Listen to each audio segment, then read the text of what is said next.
Bienvenue, chers téléspectateurs de la télévision Renaissance, au sommaire de l'actualité de ce mercredi 22 mai 2019. Des militaires bondés des deux bataillons de la MISOM viennent d'être sommés de regagner leurs anciennes positions. Le gouvernement bondé leur avait promis une relève qui ne venait pas depuis début de ce mois de mai. Nous allons suivre également au cours de cette édition le témoignage de Régine Nishimwe. Elle et son mari ont échappé à la mort lundi à Lusaka, en Zambie. Régine affirme que son mari a reconnu l'homme qui a tenté à les assassiner à leur domicile. Régine Nishimwe révèle également qu'elle détient des informations sur les crimes qui ont été commis par le ministre bondé de la Sécurité, Alain Guillaume Bunyoni. Le troisième mandat de Pierre Nkurunziza et l'impunité au Burundi sont les premières causes de l'intolérance politique au Burundi, selon le sondage de la synergie des médias Inzamba, Télé Renaissance et la radio publique africaine à travers son magazine Humura Burundi. Voilà pour le sommaire.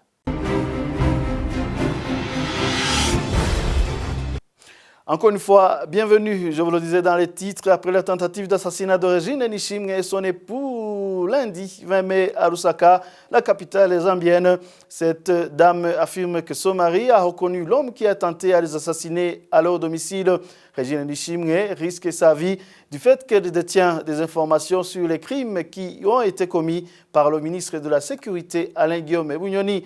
Elle fait savoir qu'avant cette attaque, Mathias Nzeyimana, alias Kazungu, le bourreau le plus connu au Burundi, avait planifié une telle attaque au mois de décembre 2018. Suivez son témoignage.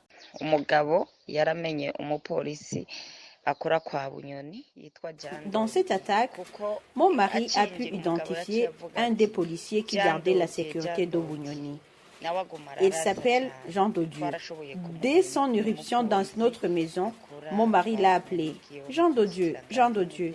Mais il a multiplié les tirs. Nous l'avons bien identifié. Il travaille chez Bunyoni, ministre de la Sécurité.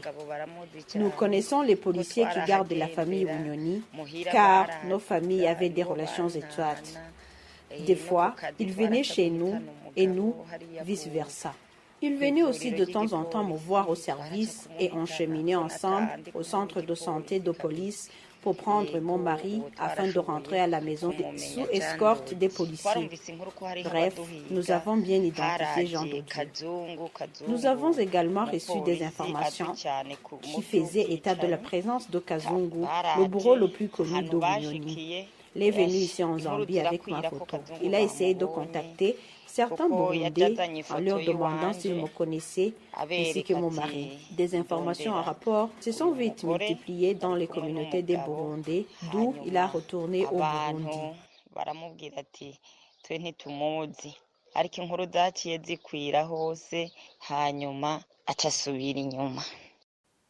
L'épouse du ministre Bunyoni est aussi pointée du doigt dans la planification et l'élimination de cette famille qui s'est réfugiée en Zambie. Suivez encore une fois Régine Nishimwe.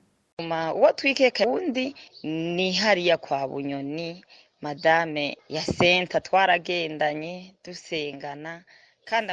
soupçonnons la famille Bunyoni, Madame Hyacinthe. Je l'ai côtoyée. On priait ensemble et je connais beaucoup de ses secrets et elle aussi. Même pour faire le pays, c'est parce qu'elle me menaçait, me disait que je dévoile ses secrets aux différentes organisations et aux nommés spécifiques. Il est arrivé qu'elle me traite de petit enfant, se vantant qu'elle est une lionne et qu'elle me réserve le sort comme celui de Madame Lydia. Et puis, elle m'a dit, je dois te tuer si tu veux te mesurer à moi. Quelque temps après, elle m'a téléphoné. J'étais avec des visiteurs à la maison, j'ai décroché. Puis, je me suis dirigée à la chambre et m'a dit, Régina, si tu tiens à vivre, tu dois me dire comment tu divulgues mes secrets pour me faire tomber. Je lui ai répondu, Au nom de Dieu, je ne divulgue pas tes secrets. Encore une fois, elle m'a téléphoné et m'a dit, Regina, maintenant, je sais que c'est ton époux qui a cherché le numéro de Pacifique et c'est lui qui vend mes secrets. Et d'ajouter, je t'ai donné beaucoup d'habits, de bons bazins.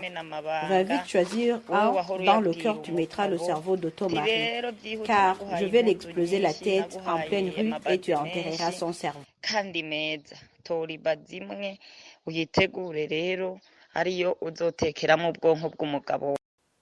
Nous devons ces éléments à nos confrères de la radio Inzamba. Poursuivons cette édition. Les militaires burundais du 47e et 48e bataillon Amisom qui attendaient la relève depuis le 10 jusqu'au 16 mai de cette année viennent d'être priés de regagner les anciennes positions. À l'origine, le gouvernement burundais qui devrait assurer cette relève promettait qu'il allait le faire d'un moment à l'autre, mais ces militaires burundais craignent que l'argent pour louer l'avion ait servi à d'autres fins. Plus de précisions avec Denis Daikengouki. Ces militaires burundais des 47e et 48e bataillons venaient de passer des semaines au secteur 1 à Mogadiscio en attente d'une relève de leurs collègues des 52e et 53e bataillons, toujours au Kandogakumbu au Burundi. C'est dans la matinée de ce mardi que ces militaires ont appris que les rotations sont suspendues et qu'ils devront regagner les anciennes positions. Cette décision a été prise par les responsables de la MISOM après avoir constaté que le Burundi semblait être dans l'incapacité de relever ses militaires. Une autre motivation, la MISOM prépare une opération qui va être exécutée par le contingent burundais qui font partie des 52e et 53e bataillons, toujours sur le sol burundais. L'avion qui avait été loué par le Burundi pour assurer la relève de ces bataillons ne remplissait pas les conditions selon l'inspection des Nations Unies via l'Union africaine, car elle ne pouvait pas même transporter les bagages de ces militaires burundais. Ces militaires accusent le gouvernement de n'avoir pas honoré sa promesse tenue il y a 2 semaines et craignent que l'argent de location de l'avion ait été utilisé par le gouvernement pour d'autres fins. Pour rappel, après le refus du gouvernement burundais de rapatrier les 400 militaires burundais de la MISOM au mois de février, alors que l'ONU, à travers le INISOS, avait loué l'avion pour les faire rentrer. Ce climat a fait que les Nations Unies ont changé de stratégie. Cette fois, l'argent de location est donné directement aux pays contributeurs dans la MISOM pour assurer eux-mêmes les rotations de leurs troupes. Cette fois, l'argent de location est donné directement aux pays contributeurs dans la MISOM pour assurer eux-mêmes les rotations de leurs troupes. Merci à Denis Daikengouki. Parlons à présent de cette rencontre annuelle dès ce lundi à La Haye, en Hollande, entre les organisations de la société civile burundaise et la Cour pénale internationale. Le Burundi était sur l'agenda.